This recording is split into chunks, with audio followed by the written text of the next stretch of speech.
The unemployment crisis in our country has been dramatically deepened by the economic effects of COVID-19.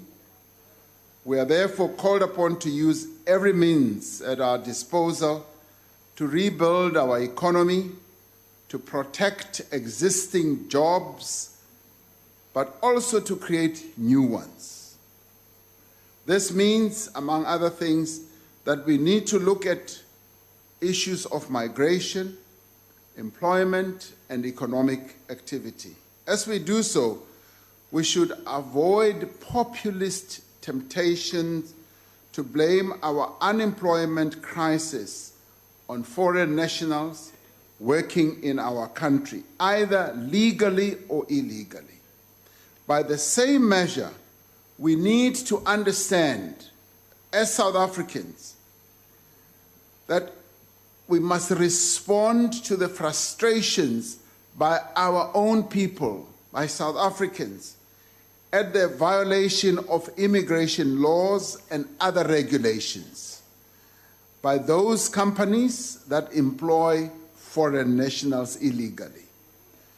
To ensure a coherent, sustainable solution to these challenges, Cabinet has established an interministerial committee on the employment of foreign nationals, convened by, he says he didn't say anything, convened by the Minister of Employment and Labor and co-chaired by the Minister of Home Affairs, because the two ministers on a daily basis deal with these issues of migrant people who come and leave our country. This IMC will deal with the migration of foreign nationals for employment and related opportunities. The IMC will provide guidance on matters such as existing labor supply agreements, trade relations, and transportation agreements.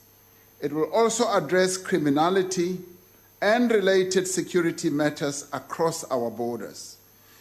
The IMC will also review decisions on special dispensation work permits, amendments to our Immigration Act, Employment Services Act, and Labor Migration Management.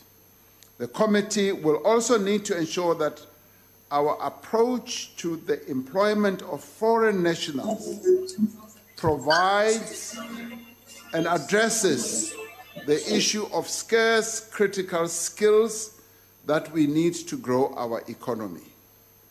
Now, this committee's work is being looked forward to with great anticipation by all of us in government, because in the end, we do need to deal with this challenge that our people always talk about, the challenge of foreign nationals who are here in great numbers in our country, and we need to deal with it properly, politically, precisely what we are going to do.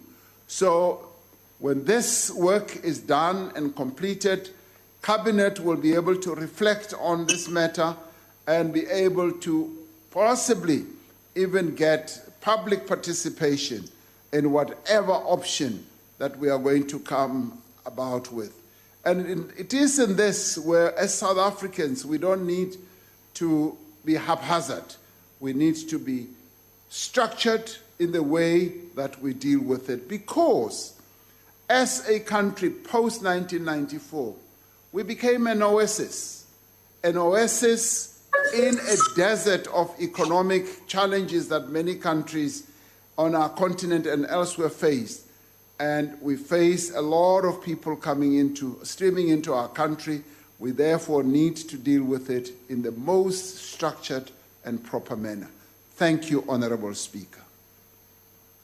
Thank you, Mr. President. The Honorable Zungula. Thank you, Speaker. Mr. President, there is nothing populist about addressing this issue. The Labour Market Report of 2017 clearly stated we have more than 1.5 million foreigners who are working in our country. Those are the ones who are working here legally with visas. There's many more who do not have visas. It is a reality that key strategic departments are run by foreign nationals. For example, there's a Philip Saunders who was recently appointed to be the new CEO of SAA. Recently, more than 40 engineers from Germany who came to our country. And in our many institutions of higher learning, it is a reality that most senior lecturers there, they are coming from either America or Europe. Truck drivers recently protested for the very same issue of being overlooked in their own country. Therefore, I want to put it to you that there should be no quotas or ratios on the employment of foreign nationals. We've got existing laws. And foreign nationals must only work for jobs that we as South Africans do not have skills for. And I want to put it to you that we do not have a skills shortage in our country. Therefore, my question to you is, Botswana recently enacted laws that prioritizes their own citizens in the labor market as well as the economy. And there was never any person that is saying they are populist or xenophobic or they lack Ubuntu, because it is natural for any country to prioritize their own citizens. Therefore, why is there a need for an interministerial committee, whereas there are existing laws that should be existing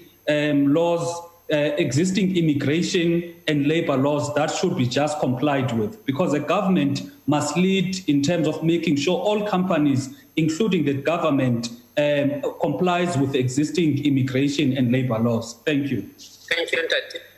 The Honorable the President. Thank you, Honorable Speaker.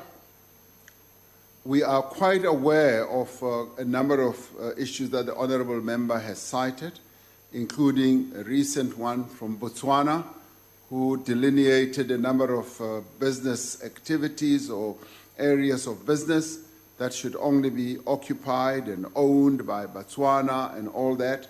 And that was quite straightforward. It was not seen as being xenophobic. He's absolutely right. The same has happened with other countries like Ghana, like Nigeria, and so forth. So we are scanning our own continent and the globe in relation to this. And it is precisely this, that this structure that you are so dismissive of is going to be looking at very closely, and it is also going to base its work on the experiences of a number of other countries, and will engage a number of sectors of our economy, including the truck drivers and many others, in finding a solution that will be able to take us forward. So I thank the Honourable Member for citing an example which we were already aware of, and we will take all the various other proposals and suggestions from various quarters into account in finding solutions in this regard. Thank you very much.